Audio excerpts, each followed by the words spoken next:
Radio city podcast कथा कट्टा RJ Chaitrali सोबत.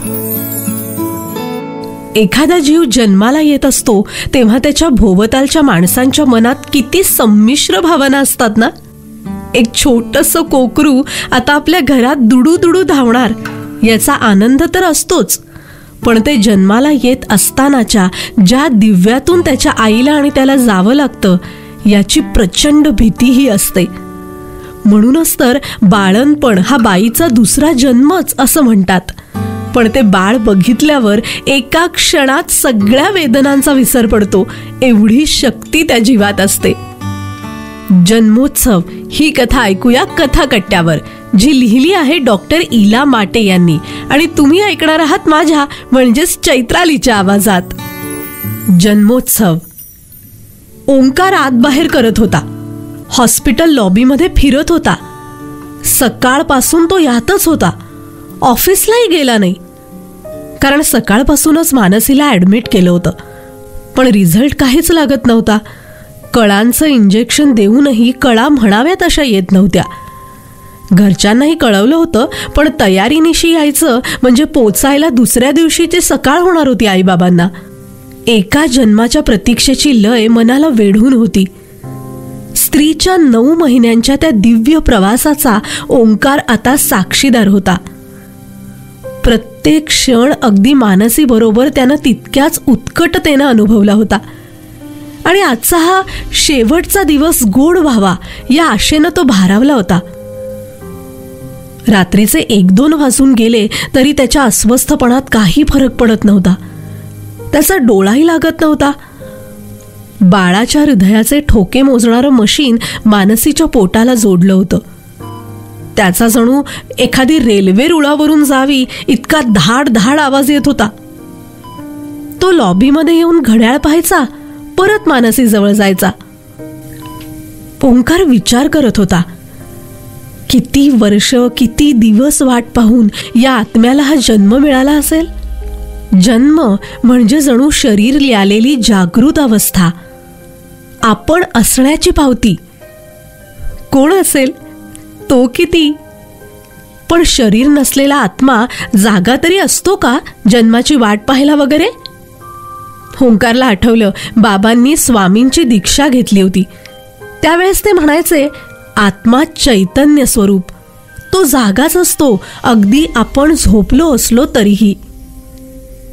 माझं बाळ असं जागच असेल का, की जन्म झाल्यावर जाग होईल.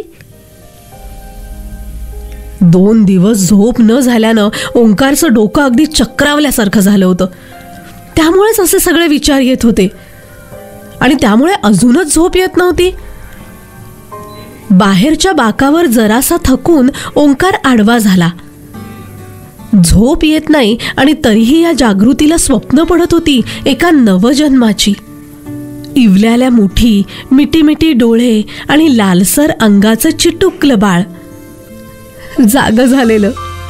जागेपणी सुद्धा स्वप्न पडतात हे त्यानं आत्ताच अनुभवलं होतं. घड्याळाच्या टिकटिक बरोबर खाली वर होणारा ओंकारचा जीव ते मुटकुळ हातात घ्यायला आसावला होता. मानसी बरोबरच तोही जणू थकल्या आसावल्या मनाच्या जागृतीच्या वेण्णा भोगत होता. मधून मधून दीर्घ श्वास घेऊन मेंदूमध्ये उद्दीपित झालेली जागेपणाची सेंटर्स तो शांत करत होता. डोळे मिटून घेत होता.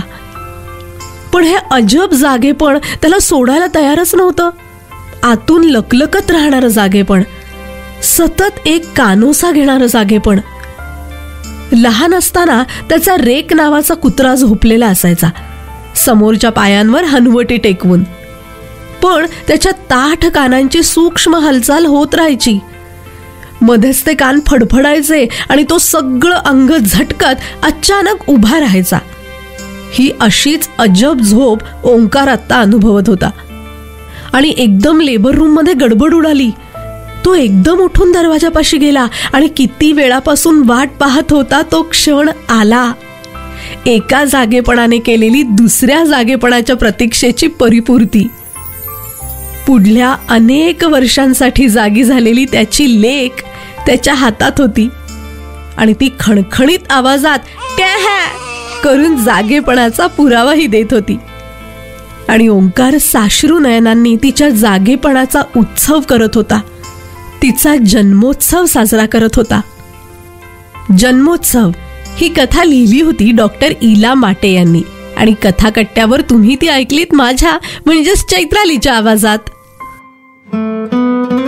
रेडिओ सिटी पॉडकास्ट कथा कट्टा RJ चैत्राली सोबत.